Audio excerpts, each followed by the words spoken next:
Hi, I'm Mike Fairbourne. You may know me best in my role as a television weatherman, but I'm also proud of my position on the board of directors for the Jeffers Foundation. You know, I love beautiful places like this, the water, the trees. They help calm my soul, and I want to make sure that my children and my grandchildren have places like this to enjoy in the future.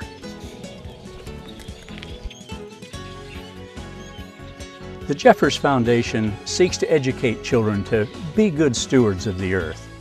We also work to preserve natural places like this. And finally, we develop productive partnerships to make all of these things happen.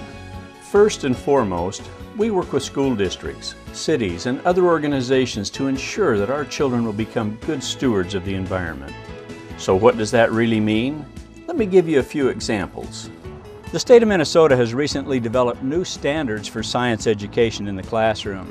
Now, we know that teachers in schools like this already carry a heavy burden for content, so we've worked to help integrate science and environmental education into the classroom in ways that will make it easier for teachers. The Foundation has funded the position of Environmental Education Coordinator in the Prior Lake Savage schools. Kara Rickenberg develops curriculum and works with teachers to integrate environmental examples into the study of math, reading, and other subjects. Kara's lesson plans make learning this new science content effective, interesting, and fun. I've been so pleased with the Jeffers Foundation's work in our school district. It's been really amazing the connections that they have helped our district find within the district, but also outside the district with other groups and organizations. So I just really believe that the foundation has changed how we think about education and how we think in particular about environmental education. Here at Northrop School in Minneapolis, children learn how animals add body fat for warmth in the winter. They coat one thumb with shortening, leave the other thumb bare, and then plunge them into ice water. Or how about learning about phases of the moon by making your own moon phases out of vanilla wafers? These students then go on to make their own scientific observations. Most children respond well to this kind of hands-on science learning experience. With Kara's expert help, we have gathered program ideas from several schools to develop the Junior Naturalist Club concept. With only a modest input from school staff, these clubs give students a real-life environmental responsibility. They educate their schools with bulletin boards and touch tables. Club members also manage recycling in their schools. They help reduce food waste, maintain bird feeders, and more. Well, I like that we're helping the world and make it a better place. The Foundation also works to preserve natural spaces like this area next to Jeffers Pond School. We think these natural areas allow students and others to develop a special relationship with the environment. This unique observation bridge was funded by the Foundation but installed by the City of Prior Lake. We've also protected this land with a conservation easement, assuring that it will always be available to the public and the school for recreation and education. New trees and trails help to provide beauty and access. This attractive cascade between the lake and the pond was also a result of Foundation input with the Watershed District.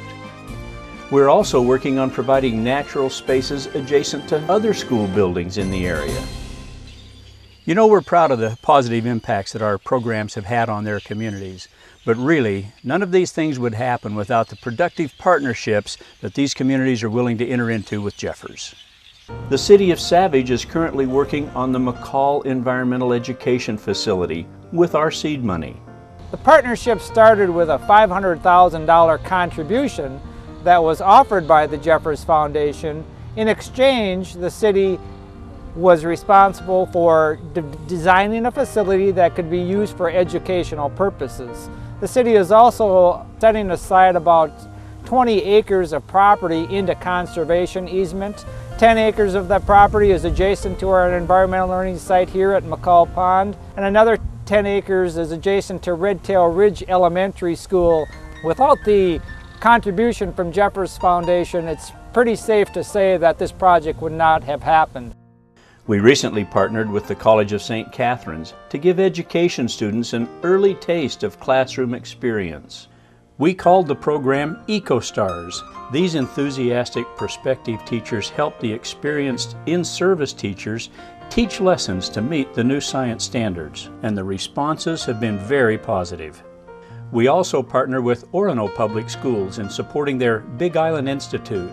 This unique summer program on Big Island in Lake Minnetonka teaches children respect for the environment in a creative and engaging way. We've collaborated to bring the very educational Weather Guide calendar into the classroom.